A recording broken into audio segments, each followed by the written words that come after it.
Hola, ¿cómo están? Estamos en un nuevo capítulo de Detrás de Urgencia, equipo completo. Vamos a partir por lo que corresponde. Saludarnos, Ricardo, ¿cómo estás? Bien, ¿y tú cómo estás? Michael. He tenido días mejores. Sí, te Sí. noto Un poquito disminuido. sí, con un ojito chico. Un ojito chico, ese. ¿No será un CV? Pero no... Puede ser. Pero no importa. Estamos aquí, dando la pelea. Nico, ¿cómo estáis? Hola, ¿cómo están? ¿Cómo estás, Ricardo? ¿Todo ¿Todo bien? bien? ¿Cómo llegan hoy día?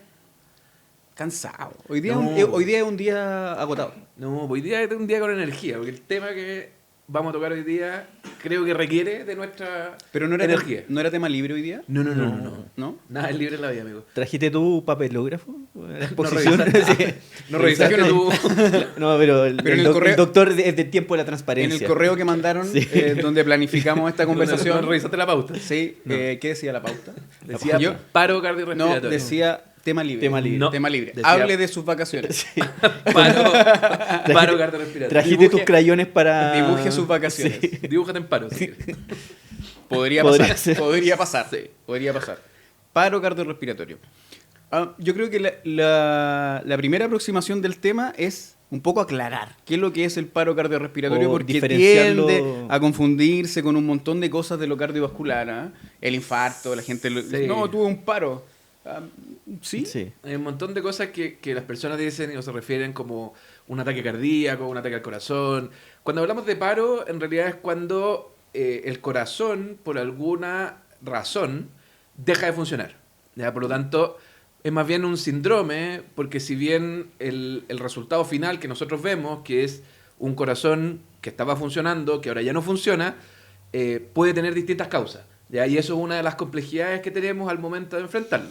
Pero cuando hablamos de paro cardiorrespiratorio es eso, es que el corazón, que finalmente funciona como una bomba, y como una bomba lo que hace es mantener presiones diferentes de un lado del corazón y del otro, deja de funcionar, por lo tanto, la sangre que normalmente llega a distintos órganos del cuerpo, deja de llegar. Es un paciente que colapsa. Es un paciente que lo que vemos por fuera es que se compromete de conciencia, deja de responder, cae al suelo, deja de respirar. Perfecto. ¿Y es un motivo de consulta frecuente en la urgencia o no? Que lleguen espontáneamente... Claramente no. No va a llegar caminando, pero... Convengámoslo. Pero es un cuadro que es el más grave que te puede llegar en un servicio de urgencia. Pero, Pensé en decir eso, pero me ¿cómo, moderé. ¿cómo puedes pensar de que el paciente va a consultar? Me ha llegado. Me ha Como llegado. consulta Sí, espontánea como baja, consulta ¿no? espontánea. Sí, hay que aclarar. Es- Me ha llegado. es I5. Sí. No, No, me ha po. llegado. De hecho, me ha llegado en ambulancia, paciente sentado conversando, Tuve un paro. tuvo un paro. No, incluso, recuerdo bien esta situación. Taxi, en el tiempo que yo trabajaba en El paciente pidió el taxi. pidió el taxi en el tiempo que yo trabajaba en el CRS Maipú y llegó él haciéndose masaje porque él estaba en paro. Entonces hacía masaje y se bajó del taxi y entró... Ese es el paciente que pensó inmediatamente Nicolás. Se lo imaginó. Se lo imaginó. Se lo Se lo imaginó. imaginó. Pensó un paciente en el triage diciendo, hola, Tengo estoy un en paro. Sí. Amigo, lo trae la gente, lo trae su familia. Está bien. Sí. Es un motivo de consulta. A ver, independiente de lo. Afortunadamente, para las personas no es tan frecuente. Afortunadamente. ¿Ya? Porque si uno mira el pronóstico del paro cardiorrespiratorio, o sea, si te pasa esto fuera del hospital, en Chile, en Santiago de Chile, el pronóstico es realmente malo. Malo. O sea, la sobrevida de eso es probablemente un 1,5, 2%. Significa que el paciente que sufre un paro cardiorrespiratorio fuera del hospital tiene 98% de probabilidades de fallecer. O sea, o de seguir fallecido finalmente, porque esto es Una muerte. Muerte súbita. Claro. Es cuando el paciente se muere. Entonces, y aquí me gustaría, en el fondo, porque nos topamos primero con un manejo de expectativas que es complejo, porque muchos hemos visto En series. en películas, en todas partes donde, claro, El paciente cae, le dan una descarga eléctrica. A todos. A sin todos. perder el ritmo. De hecho, eso Yo soy de la época de ER, de ER, doctor, sí, sí, claro. sí. Donde el 98% sobrevivía. Po. Y esa es la expectativa que tiene la gente. Esa es muchas veces Es la que si no expectativa que tiene la sobrevivía- familia y los pacientes. Si no sobrevivía, había que hacer un nuevo casting para esa serie. Sale caro. Sale caro. Sale más caro. Son otros Sí. actores. Pero es un tema complejo, ¿eh? Pero y lo otro creo que es importante que discutamos en el fondo es que es muy dependiente de la realidad local. O sea, Claro. este 98% de mortalidad que tenemos en Chile, según los pocos estudios que tenemos, hasta donde sea hay uno del SAMU Sí. que tampoco refleja muy bien la, y creo, la y creo realidad que hay nacional, otro más de la Católica que salió hace poco. pero no anda más allá del 2% Sí, no, de sí, sobrevida. Es que es difícil porque que sea mayor el número, porque en el fondo eso engloba todas las causas de paro. Y dejando de lado los traumáticos, que ahí sí que se nos caen los números considerablemente, todas las otras causas son obviamente tiempo dependiente. Y dependiendo de la distancia en la que estemos de un centro asistencial o la premura con la que la familia, capacitada o no capacitada, inicie las maniobras de reanimación, que es finalmente lo que termina sosteniendo la vida de ese paciente. O sea, entran otros factores. en porque sus respectivas familias. ¿Qué podría pasar en un asado familiar si alguien colapsa? Ustedes, y no alguien que ustedes puedan reanimar. Es súper difícil que los que están alrededor, sabiendo incluso que nosotros nos dedicamos a esto, sepan hacer lo que deben hacer. Porque además es un contexto muy complejo para la familia ver a alguien que de un momento a otro, pum, se va a piso y no responde. Entonces, es lógico que los números sean tan bajos. Ahora, de los que llegan, siguen siendo bajos. Sí. po. Sí, el problema es, y aquí creo que lo primero que deberíamos atacar, si es que realmente queremos mejorar la sobrevida, ¿ya? En Estados Unidos, en Alemania, en algunas partes del Reino Unido, hay comunidades específicas donde han logrado cambiar esta realidad de forma, o sea, realmente impresionante, donde si bien la sobrevida sigue siendo más baja de lo que uno quisiera, pero estamos hablando de sobrevidas de un 60, 70%, sobrevidas de 70%. Entonces, quizás tenemos que mirar, no copiar, pero tratar de entender ¿por qué mejorar? por qué mejora, o sea, por qué tanta O sea, diferencia entre una y otra. Educación en reanimación, Desde el disponibilidad colegio. de los DEA, los desfibriladores automáticos Son- en distintos lugares públicos.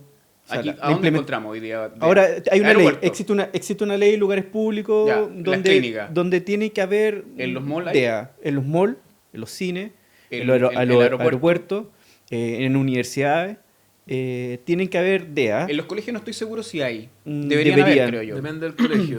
Sí. Deberían En el colegio de haber. mis hijos hay. Pero, Afortunadamente.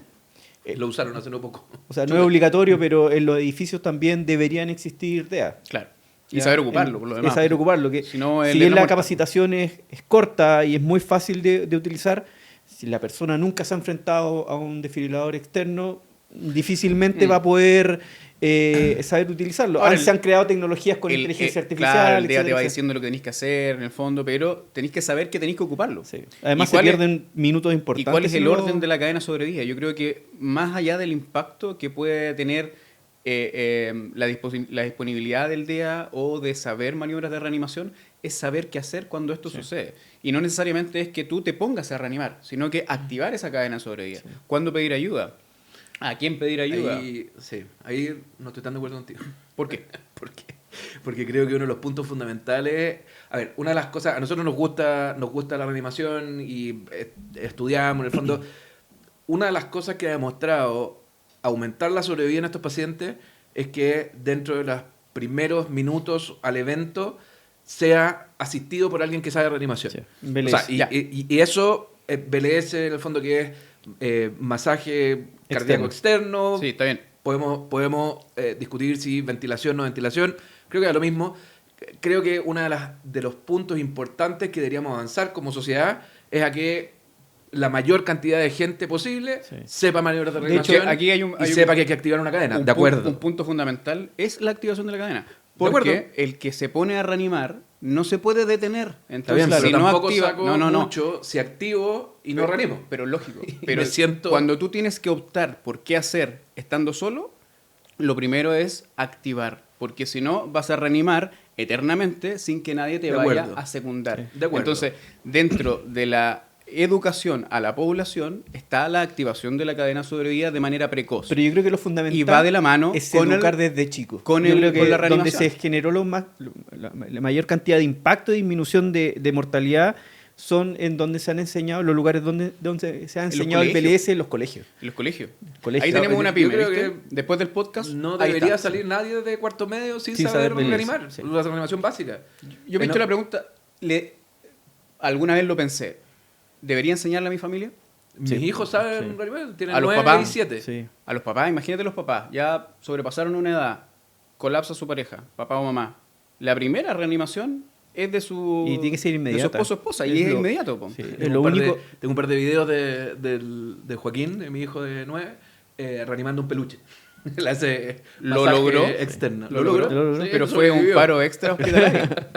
Tenía el pronóstico, pero lo logró. Pero eso, hay un montón de problemas, o sea, como que el tema de la muerte, muchas veces uno trata de ocultarlo un poco, los niños, que está bien, o sea, cada uno es libre de hacer lo que considere razonable y necesario, pero creo que en la medida que los niños pueden entender de que si uno de tus papás, un familiar, etcétera, alguien que va por la calle, se cae al suelo y deja de responder, o sea, eso es un evento ante el cual podemos hacer algo.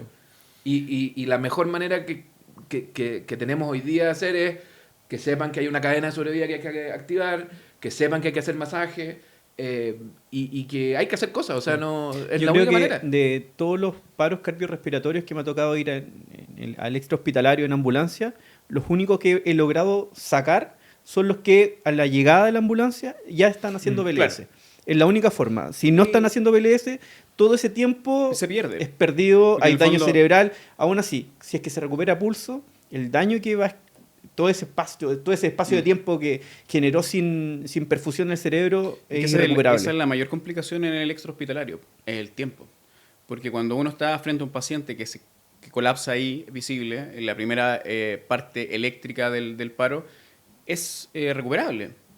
Y es recuperable si es que tienes todo a nivel normal en el fondo. Pero si un paciente colapsa en la calle y no hay BLS asociado, no hay activación cuando corresponde, o por último, si lo hicieron el BLS, pero el tiempo de llegada del equipo de reanimación es muy prolongado, la posibilidad de quedar como antes de que eso te sucediera es súper baja, súper baja. Obviamente el tiempo va haciendo que las cifras vayan disminuyendo cayendo, en sí. cuanto a la sobrevida. Eso- Verlo ahí, Eso lo entendemos hace no mucho tiempo. O sea, cuando se escribió hay descrito un modelo que es tiempo sensible del paro en 3 fases. ¿Ya? Que en el fondo uno va caminando bueno y sano por la calle hasta que te pasa algo, y cuando te pasa ese algo, el corazón deja de funcionar. No es algo inmediato que el cerebro se deja de perfundir, Claro. o sea, la sangre no de forma inmediata deja de llegar a los órganos. Es un Claro. proceso, ¿ya? Que en la medida que va avanzando, mientras más nos demoramos en actuar, peor el pronóstico. Y para llegar a las mortalidades que tenemos, 98, 99 o 100%, son 8 o 10 minutos Claro. de no hacer nada, en el fondo, entre que el corazón se para y finalmente entramos a la zona de pronóstico Sin vuelta. extremadamente Sí. malo y sin vuelta, son 8 o 10 minutos. O sea, podríamos discutir los tiempos de respuesta de las ambulancias, que claramente no son 8 minutos, ¿cachai? Pero si hay alguien que sabe reanimación y que parte la reanimación en ese paciente, El que mejora esos tiempos se sobrevive. prolongan. Sí, Entonces sí. tenemos más tiempo y más pacientes que recuperar. Sí, yo creo que el factor fundamental es la persona que está al lado, que ve a una persona colapsar e inmediatamente empieza a hacer el BLS. lo que tenemos que... Sea bueno o malo, Claro. que haga algo. que haga algo. Lo que tenemos que aclararle a la gente que es fundamental lo que deben hacer en ese momento. Y lo primero es reconocer en qué circunstancia está el paciente, si responde o no responde. Sí. Si no responde, tiene que pedir ayuda e inmediatamente partir con Yo las creo que maniobras eso de es fundamental reanimación. porque la gente, cuando una persona colapsa afuera de un hospital o de una clínica, tiende inmediatamente a irse a tomar el pulso. Tomar el pulso en la región carotidia, femoral, radial, es extremadamente malo, tiene muy baja sensibilidad. De hecho, está estudiado, Está estudiado que en médico. el médico Y es malo. con experiencia y es muy malo, 40-60%. Por lo tanto, es la clave de lo que dices tú. Paciente colapsa, no responde, independiente que pueda tener un pulso lento, pueda estar convulsionando, que sea ausencia, es masajear, porque uno no vamos a tener la suerte de encontrarnos con un personal capacitado Claro. en el momento de colapso. Entonces, Eso es masaje. Súper importante porque el miedo a masajear no debe existir. O sea, si el paciente colapsa, no responde, es masaje. Sí. Lógicamente la activación, ¿cierto? Lo que decíamos antes. Por último, pedir ayuda a que alguien esté al lado tuyo para que pueda hacer lo que tú le vas Claro. diciendo. Oye, llama al SAMU, llama a la clínica alemana, Doctor etc. Caso, ¿nos podría...? Porque masaje es un tema un poco... Sí. O sea, es un Masaje, término un poco amplio. ¿A qué se refiere con No sé, masaje El, cuando estamos hablando de reanimación? no es el masaje Por eso. de extremidades, ¿cierto? Del cuello. ¿Cómo se masajea a alguien que no responde? Mira. ¿Qué tiene que hacer el testigo? Vamos más atrás. ¿Me tiro al suelo? Eso, tira al suelo y hay unas flexiones. ¿Quién hacía eso? Un test de esfuerzo en el box.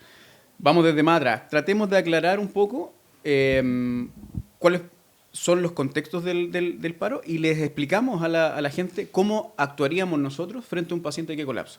Y hacemos como una simulación de una cadena de sobrevida y así nos queda todo más claro. ¿Les parece, no? No te entendí, pero... Yo les voy a explicar. Y les voy a hacer una introducción a eso. Porque Walk us through. antes de que se me vaya la idea. A mí me tocó la mala suerte de reanimar a mi papá, pero pseudo intrahospitalario porque estábamos acompañando a mi hermana que se hospitalizaba por otra cosa y mi papá sentado al lado de la camilla de mi hermana hace un ruido gutural y colapsa. Estando dentro de una clínica, en un box. Entonces yo paso por arriba de la camilla de mi hermana, veo que no responda, no le tomé el pulso carotídeo, nada, ni la cachetada tampoco, porque en ese caso no funcionaba, y lo tiro al suelo, porque estaba sentado, y comienzo a masajear mientras pedía ayuda. Llegó el equipo de que estaba de turno, ¿cierto? Yo no paraba de masajear, mi hermana gritaba, lógico, estaba al lado, no sabíamos qué estaba sucediendo. Lo suben a la camilla, yo masajeándolo. El único momento en que me detengo de masajear es cuando lo suben a la camilla y me voy arriba de mi papá hasta el box de reanimación, masajeándolo y luego salgo. Y salgo porque mi componente emocional me impedía poder tomar decisiones correctas, ¿cierto? Pero mi primer enfoque fue ver que no respondiera.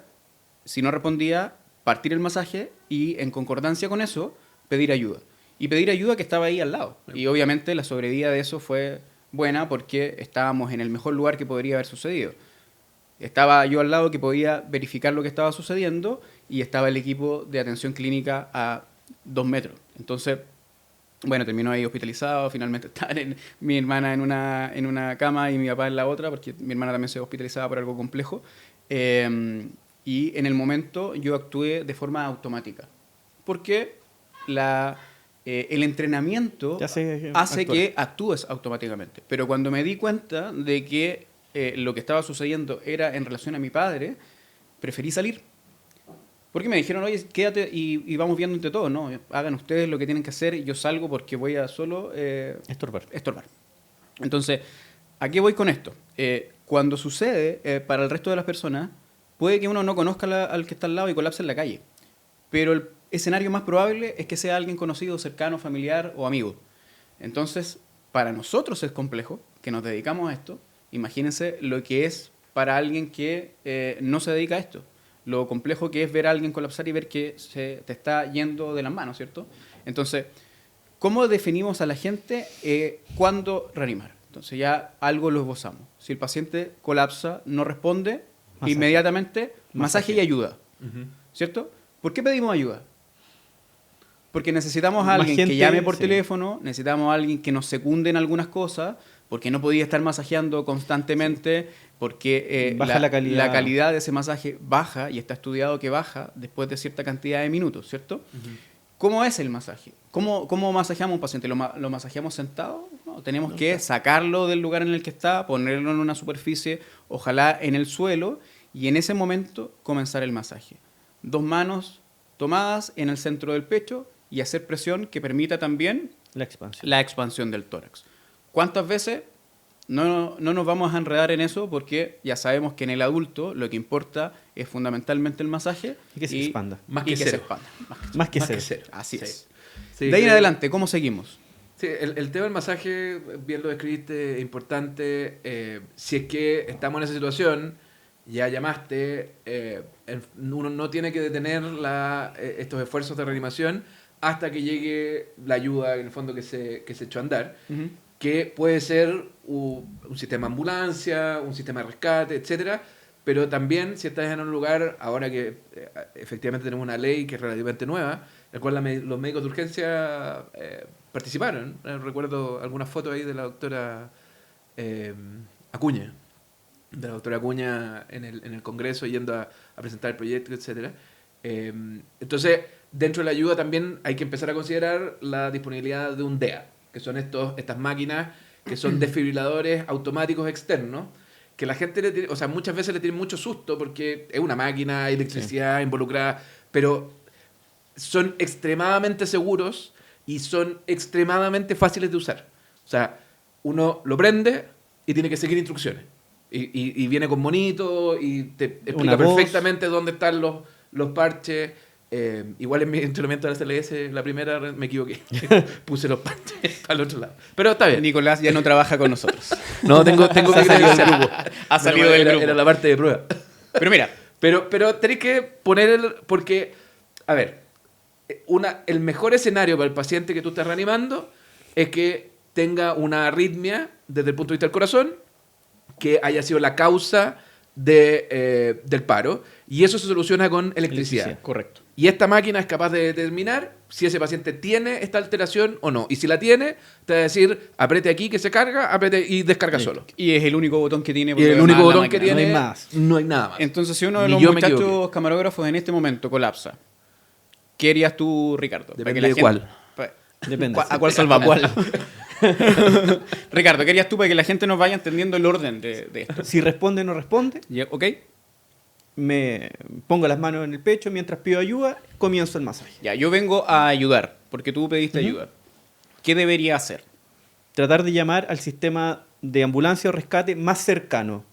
¿Por qué más cercano? Porque si llamamos a una central de SAMU, que a lo mejor el móvil me va a salir del Hospital Salvador o del Costanero, no sé dónde está la base del SAMU, va a tener un tiempo de llegada muy, muy largo, muy prolongado. Como ya dijimos, aquí el tiempo es fundamental. Mientras masajeo, tú ubicas la zona de rescate más cercana, sea la clínica u otra clínica, para que llegue la ambulancia con los elementos de reanimación avanzada y eventualmente traslado de ese paciente. Bien. Ahora, en periodos de acreditación, si el ejemplo es aquí, ¿qué deberíamos hacer? Localmente. Localmente, nosotros tenemos todo un protocolo de activación de personas en colapso, no solamente en paro, que acá en la clínica se llama 24-24, pero se hace estamos acreditados. Está todo protocolizado, llega un equipo de rescate de la urgencia, pero si estamos en un lugar X donde no exista estos protocolos, llamar a la ambulancia o el rescate más cercano. Aquí podrían poner el número de rescate en el momento. Sí, yo creo que sí. Porque es necesario tener eso masificado, porque cuando uno dice ya pide ayuda, ¿a quién le pido ayuda? Me pongo a gritar porque no sé qué hacer en ese momento. Entonces estamos en este escenario. Tú me dices, activa, pide ayuda. Ok, agarro el teléfono y ya sé a qué tengo que llamar. Debería tener registrado en mi teléfono el número de rescate de el equipo de salud más cercano en el lugar en donde yo vivo. Eso sería fundamental para poder tener claro cuánto tiempo me demoro en eso, ¿no? Aquí localmente deberíamos llamar al 131. O sea, en Chile, en el fondo. En general, el 131 es el número hay que llamar. Yo tengo el número de rescate de Clínica Alemana entre mis contactos y se lo compartí a mi kinesiólogo.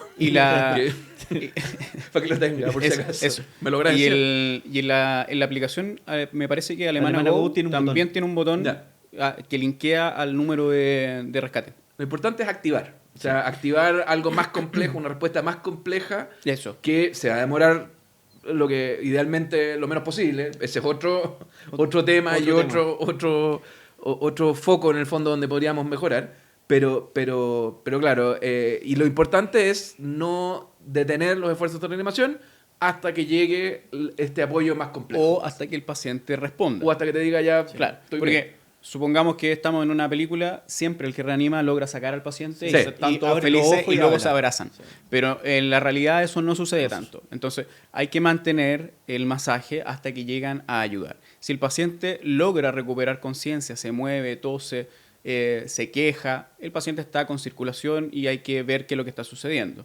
No intenten seguir masajeando cuando el paciente ya está pegando combos, ¿cierto? Y moviéndose, porque no va a ser grato, pero hay que mantenerse masajeando hasta que llegue la ayuda. ¿Cuál es la principal causa de paro cardiorrespiratorio en el mundo? Difícil. Cardiovascular. Cardiovascular, siempre. Sí. Es que en Son realidad infartos la mayoría de las veces. hemos estado hablando varias cosas de lo cardiovascular en los capítulos y para la gente yo creo que tiene que quedar ese resumen.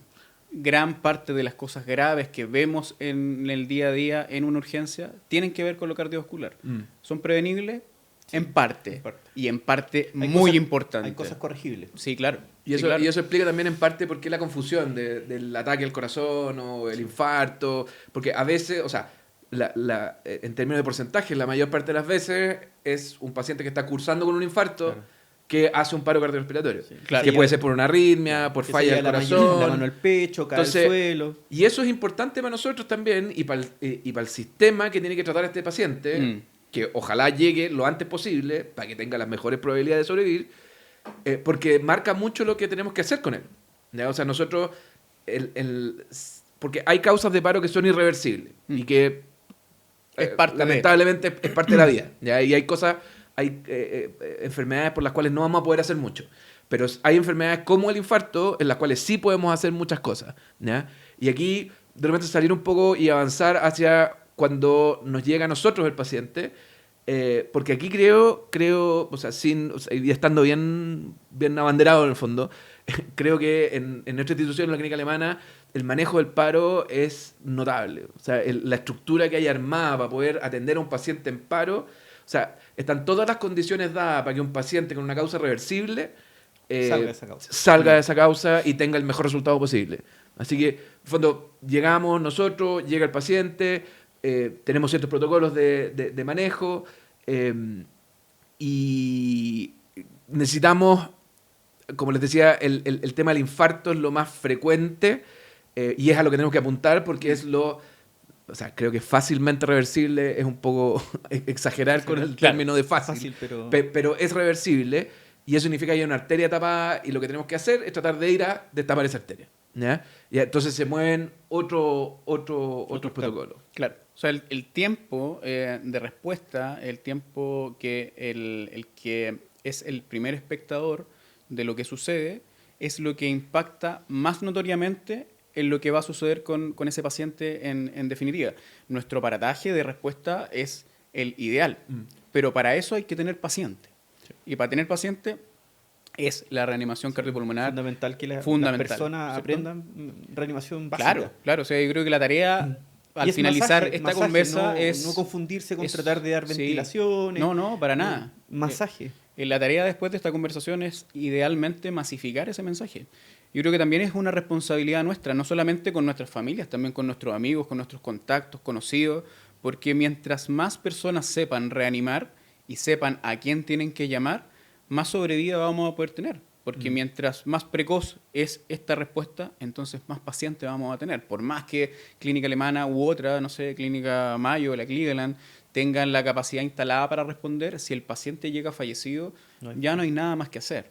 Entonces, es tan costo efectivo la educación en reanimación que debería ser obligatorio. Y eso, sí, es difícil cambiar eso, porque como los números son tan malos, todos nosotros nos hemos formado viendo que cuando ingresa un paciente en paro cardiorrespiratorio a nuestra urgencia, lo más probable es que no salga y que el paciente finalmente fallezca. Con poca fe. Entonces, hay como una desilusión aprendida del paro cardiorrespiratorio que, claro, muchas veces o no es que no se le ponga todo el esfuerzo, pero como que entráis en un manejo de medio automático, como decías tú, de vamos a masajear, adrenalina, y veamos qué pasa. Masajeo, adrenalina, y como que para ahí nomás. Cumplamos los 20 minutos. Claro, cuando nos llega un paciente en tiempos con una causa reversible y que sigue en paro, o sea, hay que seguir reanimando y hay que tirar la casa por la ventana. O sea, cuando en un ritmo desfibrilable, un ritmo que tiene buen pronóstico, uno no puede suspender maniobras. No. Porque hay pacientes, hay corazón todavía. Hay todavía. ¿Ya? Y localmente tenemos hasta ECMO. Sí. O sea, y hemos tenido casos donde hemos conectado a pacientes Y en salen paro caminando. a una máquina que reemplaza el corazón. O sea, esto no es para todo el mundo, no es para todo el paciente, es una población muy específica, pero en el paciente indicado, localmente, en clínica alemana, tenemos que hacerlo. Claro. Y hay que saber cómo activarlo y hay que saber cómo manejarlo. Ahora, también es bueno explicarle a la gente que si bien la causa más frecuente es lo cardiovascular, existen otras. Existen otras. Y sobre todo en poblaciones de edades determinadas. En los niños, por ejemplo, está la obstrucción de la vía aérea, ¿cierto? La causa respiratoria antes de la circulatoria. El oxígeno falla ahí. El oxígeno falla y terminan en paro cardiorrespiratorio. La asfixia por inmersión, tan frecuente en el periodo más de calor, ¿cierto? Y que a nuestra clínica llegan harto, Sí. harto. Y en ese caso, lo que quería tomarme de tu comentario, de cuando uno tira como la casa por la ventana, ¿cierto? Para intentar hacer todo lo que puede. Yo creo que en el momento en que más uno hace eso, de agotar todas las posibilidades, todos los recursos, ponerle el máximo esfuerzo, porque lo hacen todos los pacientes, pero es los niños. Cuando hay un niño que ingresa al servicio de urgencia en paro cardiorrespiratorio, yo creo que es una... no es que sea un desafío, sino que es la necesidad de poder permitir que ese niño siga viviendo. Y Es que yo ahí creo está que por todo marcado. mucha experiencia que tenga uno, el componente emocional Sí, frente a un completamente. paro cardiorrespiratorio en un niño complejo, No, pero no hay... difícil abstraerse. Sí, no hay niño que uno se dé por vencido. Sí. Hasta que las circunstancias te demuestren que ya no hay más, en el fondo. Y los niños además, o sea, nos sorprenden un montón de veces en el tema de la Completamente, plasticidad cerebral. completamente. O sea, uno muchas veces puede estar ahí, pucha, en una vez el pronóstico ya no... Porque tampoco es un buen resultado, y esto también es válido para los adultos, tampoco es buen resultado tener un paciente vivo, pero discapacitado neurológicamente. Claro, O sea, sin su condición... Una reanimación basal. prolongada tiene su costo. O sea, tiene costo para la familia, tiene costo para el paciente, tiene un costo para las instituciones. Claro. Uno le puede asignar incluso un costo económico. Entonces, lo que estamos buscando y lo que queremos nosotros, porque somos especialistas en urgencia, porque nos gusta esto, estamos convencidos de que funciona, es que ojalá que el paciente se vaya en su condición previa al Claro. paro cardiorrespiratorio. Claro. O sea, ojalá que se vaya caminando del servicio de O urgencia. sea, eso es como nuestro enfoque Eso es como- claro. en todo, en verdad. Todas las patologías, por más banales o más graves que sean, nuestra idea es que el paciente se vaya como antes de que tuvo esa Mejor condición. que antes. O Mejor mejor, claro. Del espíritu, al menos, mucho mejor. Pero en este tipo de circunstancias, que son las patologías probablemente que son nuestra motivación de estar donde estamos, donde quizás podemos marcar la diferencia en tener más ordenada mentalmente la estructura de respuesta, es súper importante que en ese rol de responsabilidad nosotros nos encarguemos también, no solamente de atender a ese paciente en cuestión, sino que intentar que este mensaje sea una educación continua. No hay probablemente otra especialidad, por más que muchos se dediquen o intervengan en una reanimación, pero en términos prácticos no hay otra especialidad que esté tan expuesta como nosotros a este tipo de circunstancias. Y el hecho de estar expuestos, el N de haber vivido reanimaciones buenas, malas, resultados satisfactorios con el máximo esfuerzo o cosas por mejorar que terminan siendo un aprendizaje, lamentablemente, bajo el riesgo que eso conlleva, permite que nosotros tengamos una voz autorizada para poder enseñar, ordenar, hacer que se tome en serio. Yo de verdad no entiendo cómo no es parte de la educación escolar.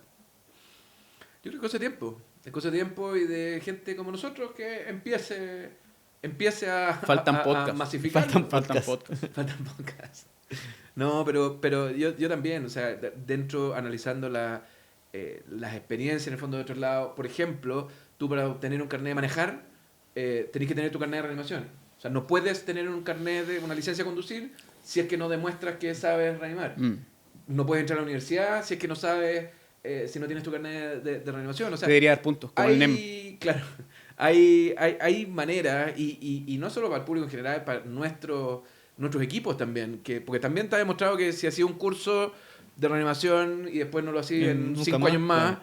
o sea, se pierde la capacidad del masaje, se pierde la calidad. Entonces hay un montón de tareas que hacer ahí que hay que darse las ganas y empezar a hacerla por alguna parte. Finalmente los cursos están hechos para que el Lego en el BLS estamos hablando, tenga la posibilidad de respuesta. Y en el médico, establecer un mínimo basal que disminuya los sesgos o los errores para poder actuar frente a un paro cardiorrespiratorio. Claro. De ahí en adelante, lo que tú hagas, que termina haciendo tu experiencia y tus conocimientos, son ganancia para el paciente. Pero la línea de flotación tiene que ser estándar. Un mínimo- y al un final, mínimo común claro, y al para final el estos paciente que tiene cursos, una causa al final reversible. estos cursos terminan siendo un beneficio para la población, en donde aunamos criterios, ¿cierto? Y no nos pongamos a hacer cosas que terminan enlenteciendo la respuesta que es realmente satisfactoria para la condición del paciente. Ya tengo mi chapita. Muy bien, muy bien. Chiquillos, ¿queda claro o no queda claro? Me quedó claro. ¿Sí? Clarísimo. Yo lo tengo clarísimo. Yo lo tengo clarísimo. La gente lo vamos a saber en los comentarios. Vamos a ver los comentarios. ¿Sí? Pero creo que estuvimos bien. Esperemos. En el motivo de consulta, ahí guateamos. Pero bueno, la mentalidad de cada uno lleva a lo que uno En mi piensa. defensa yo me controlé. No, sí, está Fue bien, Ricardo está bien, el está que- bien, está bien, está bien. Lo vamos a tener en consideración para el próximo capítulo. Voy a Bien. contar con ustedes. Bien, muchachos, Nos vemos. muchas gracias por el tiempo. A todos, nos vemos en el próximo capítulo. Chao, que estén bien.